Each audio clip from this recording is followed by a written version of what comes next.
October 1944, the northern Apennines. A U.S. infantry column had been stopped on a mountain road for almost 6 hours.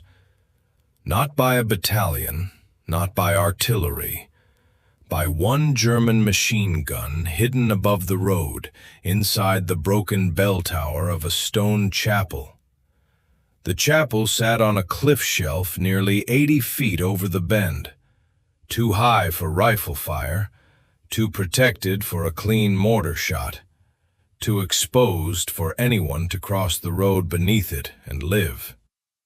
Every time the Americans tried to move forward, the gun opened again. By late afternoon, the road below was littered with shattered stone, torn packs, and men pressed so flat against the ditch they looked like part of it. Captain Martin Vale stood behind a burned truck with a field phone in one hand and a map in the other. The map said there was no way around. Private Elias Ward kept looking up. He was 22 years old, a rifleman.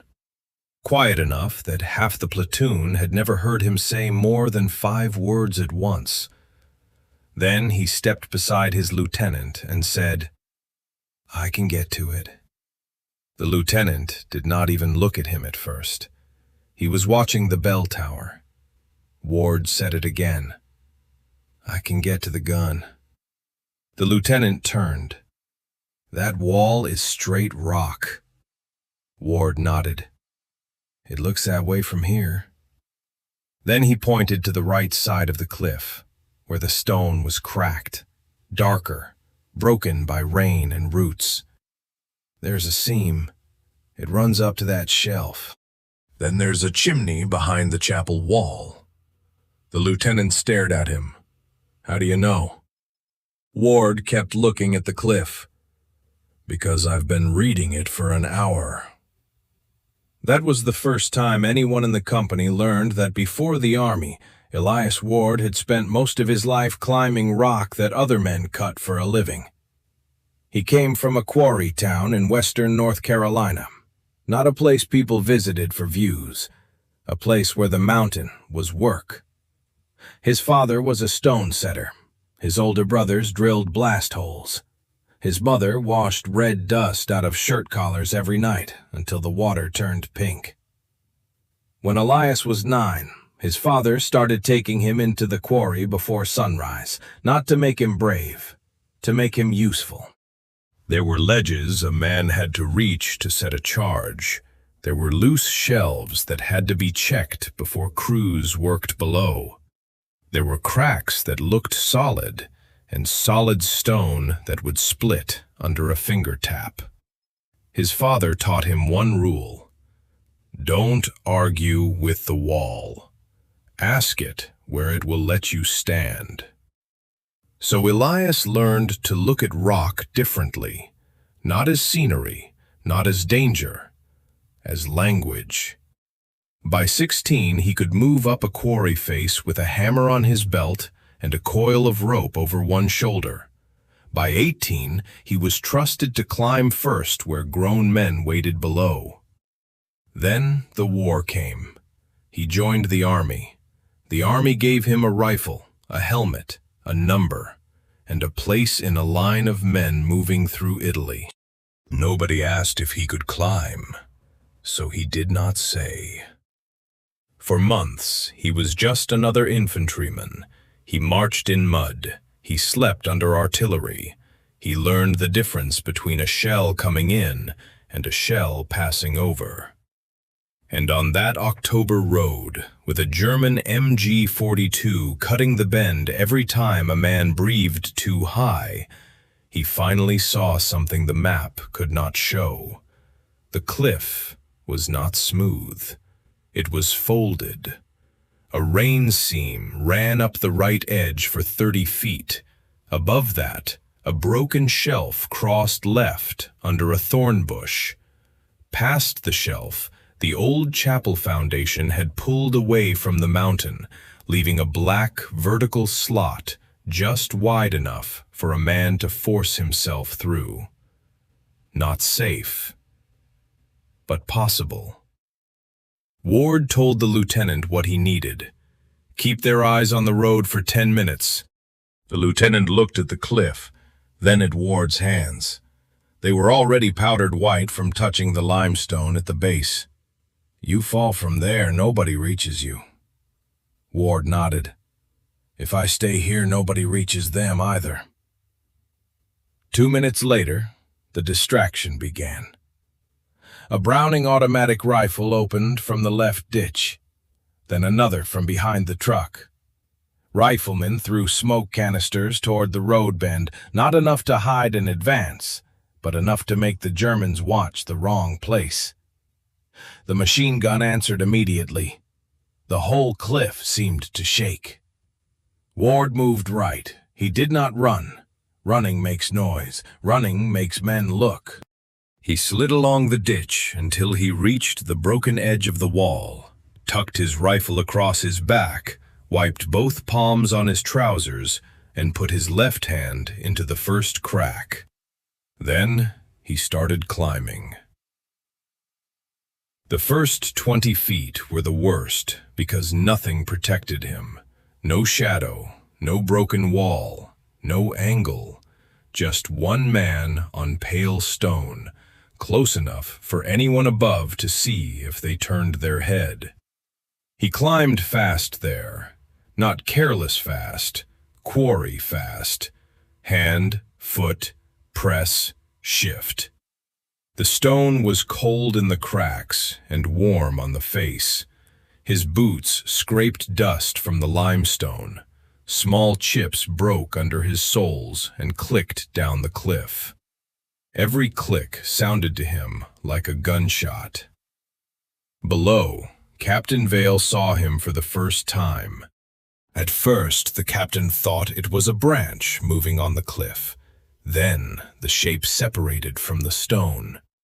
A helmet, a shoulder, a man. He lifted his binoculars and froze. One soldier was halfway up the right side of the cliff, while the whole company was firing below to keep a machine gun angry.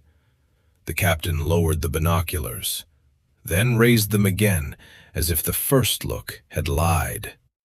Nobody spoke near him, not because there was nothing to say, because saying anything felt like putting weight on the man on the wall. Ward reached the rain seam at about 30 feet. That was where speed stopped. The seam bent left across the face. A traverse. No real upward gain, just 12 feet sideways over open air, using holds no wider than the first joint of his fingers. This was not the kind of climbing men cheer for.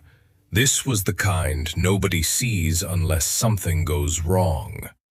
He had to move slowly enough not to knock loose stone, slowly enough not to breathe hard, slowly enough to test each hold before trusting it.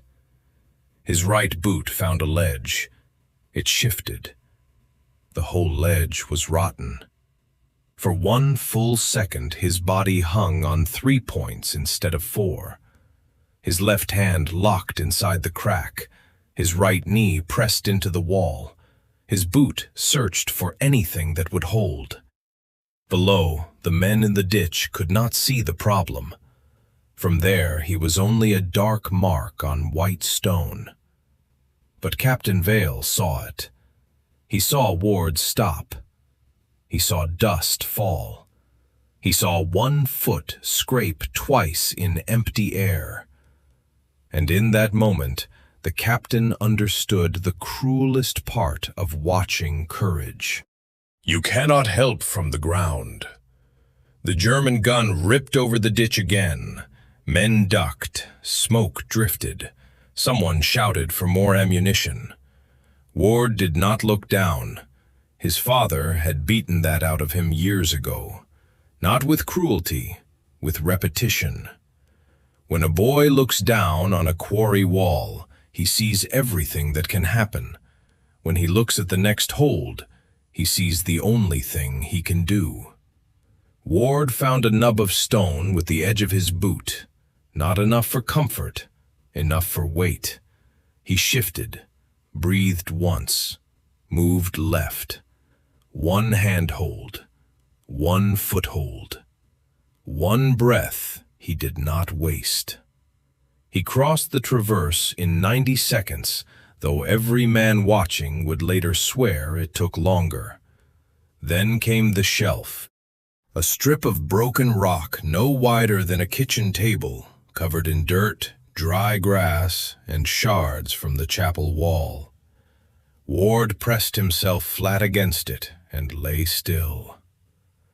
For the first time, he could hear the Germans clearly.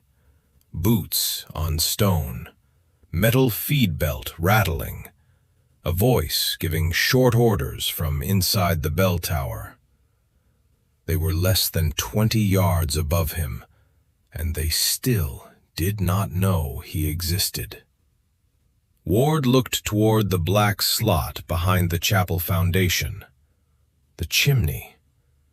It was not a tunnel. It was not a passage. It was a crack where the old wall had separated from the mountain. A man could get inside only if he turned his shoulders sideways and climbed with his back against one wall, boots against the other. It would hide him from the road. It would also trap him if the Germans heard him. He slid into it. Inside the slot, the world changed. The road disappeared. The gunfire became muffled. The light narrowed to a gray strip above his helmet. He climbed by pressure now. Back, knees, boot soles, palms. Not elegant, not quick, but sheltered. At 50 feet, his rifle sling caught on a jagged stone. He froze, worked it loose with 2 fingers, kept climbing. At 60 feet, dust dropped into his eyes. He shut them, blinked until they cleared, and kept climbing. At 70 feet, he could smell the gun oil. At 75, he heard a German laugh. Not loud, not cruel, just a tired soldier laughing at something another tired soldier had said while men below were trying not to die. That laugh stayed with Ward longer than the gunfire, because it meant they felt safe. They believed the cliff was on their side. The chimney ended 2 feet below the chapel shelf. Ward stopped there with his shoulders wedged in stone and his knees burning. Above him was open air, a broken lip, a low wall, and somewhere beyond it, the machine gun. He could not climb slowly anymore. Slow was how he had reached the top. Fast was how he had to survive it. He touched the stone with his left hand, found nothing. Touched again, found a crack just deep enough for 2 fingers. His father's voice came back, not dramatic, not holy, not like a memory in a story. Just practical. Ask the wall where it will let you stand. Ward put 2 fingers into the crack, set his right boot against the last rough patch of stone, pulled. He came over the lip, low and moving, not standing, not shouting, moving. The first German turned and saw him too late. Ward hit him with his shoulder. The second reached for a pistol. Ward fired once. Below, the machine gun stopped in the middle of a burst. The silence was so sudden that the men on the road did not trust it. Then came 2 more shots from above. American shots. A shout in German, a crash of metal. And then, nothing. Captain Vale kept the binoculars up. No one around him moved. Then a helmet appeared at the chapel wall. Ward leaned over the edge and waved once. Not big, not triumphant. Just one quick signal from a man who had done the thing and wanted the road moving again. The captain shouted, Forward! Within 12 minutes, the first squad was past the bend. Within 20, the wounded were being carried out from the ditch. Within half an hour, the column was moving through the gap the map had said did not exist. Ward did not climb back down. There was an old goat path behind the chapel, hidden by scrub and rubble. He came down that way, walking alone, with limestone dust in his sleeves and blood running from both hands. Captain Vale met him near the burned truck. For a moment, neither man said anything. The captain looked up at the cliff, then back at Ward. "How long have you been able to do that?" Ward looked at his hands like the answer might be there. "Since I was a kid, sir." "Where?" "Quarry country, North Carolina." The captain nodded slowly. "That why you weren't scared?" Ward almost laughed, but he was too tired. "I was scared the whole way." That answer stayed in the captain's face. Ward said, "Being scared just doesn't tell you where to put your foot." The captain looked at the cliff again. "What does?" Ward flexed his fingers. Fresh cuts opened white and red across his knuckles. "The next good hold." That was all he said. The official report did not make much of it. Reports rarely do. It listed the road, the delayed advance, the enemy gun position, the number of prisoners, the time movement resumed. Then one sentence near the bottom. Enemy position reduced by individual ascent of cliff face under covering fire. Individual ascent. That was what the Army called it. The men in Ward's platoon called it something else. They called it the day the wall opened. Not because the wall changed, because one man knew how to ask it the right question. Ward fought through the rest of Italy. He crossed rivers in winter, slept in vineyards, and learned to eat while walking. He was wounded once by shell fragments outside Bologna and sent back before the stitches had settled. He survived the war. When he came home in 1946, the quarry was still there. The mountain was still being cut. His brothers were older. His mother's wash water still turned pink. But Ward did not go back to blasting stone. He joined a small rescue crew in the Blue Ridge, the kind that searched for lost hunters, injured hikers, and boys who climbed higher than they knew how to come down. For 31 years, whenever a young rescuer froze on a cliff, Ward never shouted at them to be brave. He hated that word when it was used wrong. Brave sounded like a feeling. What saved people was a method. He would climb close enough for them to hear him and say, "Show me the next good hold." Not the top, not the drop, not the whole mountain, just the next good hold. One rescuer later said Ward repeated that line so often it became a joke among them. Then, years later, it stopped being funny, because they realized he was not talking only about rock. He was talking about fear, about grief, about war, about any moment too large to look at directly. You do not survive those moments by pretending they are small. You survive by refusing to climb the whole thing at once. At Ward's memorial, an old man from the rescue crew stood with a folded cap in his hands. He told the story of the chapel cliff, though Ward had almost never told it himself. He said there were 80 feet of Italian limestone, a machine gun above it, a road full of pinned-down men below it, and one rifleman who understood something simple enough to sound useless until it saves your life. The wall does not give you courage. It gives you a place to put your hand. Then another, then another.